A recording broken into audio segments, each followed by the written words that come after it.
Dalam mesyuarat kabinet pada hari ini juga saya telah bersama-sama dengan Jabatan Kereta Api Negeri Sabah, pengarah, membentangkan laporan insiden yang berlaku di T6, perlanggaran di antara rel bus kita dengan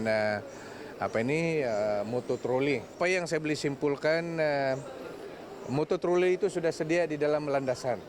Kerana itulah sebahagian mod yang pengangkutan yang digunakan oleh penduduk di situ. Motor itu tidak dicampak untuk memberhentikan kereta api yang hilang kawalan. Itu yang pertama.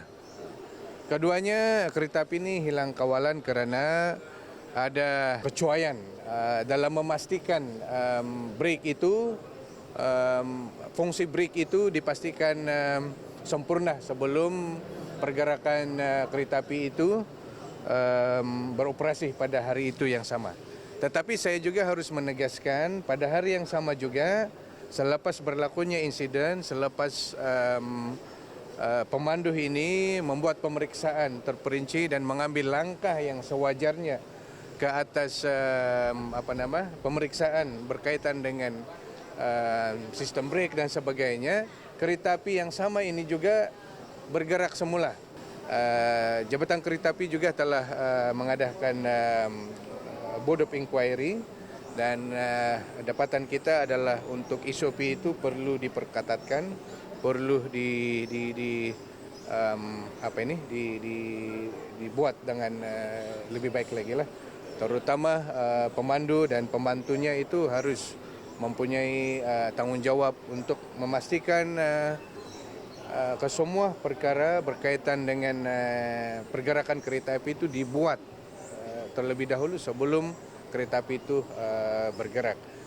Telah dimaklumkan kepada kabinet dan kita akan membuat penelitian secara menyeluruh. Bukan hanya aspek keselamatan kereta api itu sendiri, bukan hanya aspek SOP dan tanggungjawab pemandu dan pembantunya, tapi juga perkara-perkara lain berkaitan dengan perundangan yang sudah sedia ada di dalam enactment kita. Saya beri jaminan kereta api yang digunakan ini masih selamat dengan mengambil langkah yang sewajarnya seperti mana SOP itu jika dipatuhi, kereta api kita ini masih selamat digunakan.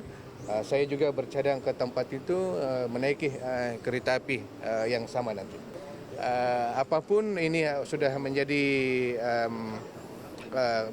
satu keprihatinan umum dan itu sebab itu saya memilih untuk memaklumkan kabinet apa yang berlaku sebenarnya supaya Ketua Menteri dan ahli-ahli jemaah menteri maklum dengan perkara sebenarnya. Itu tidak betul mengatakan kereta api itu ataupun motor itu dicampak untuk menyelamat atau memberhentikan kereta api itu.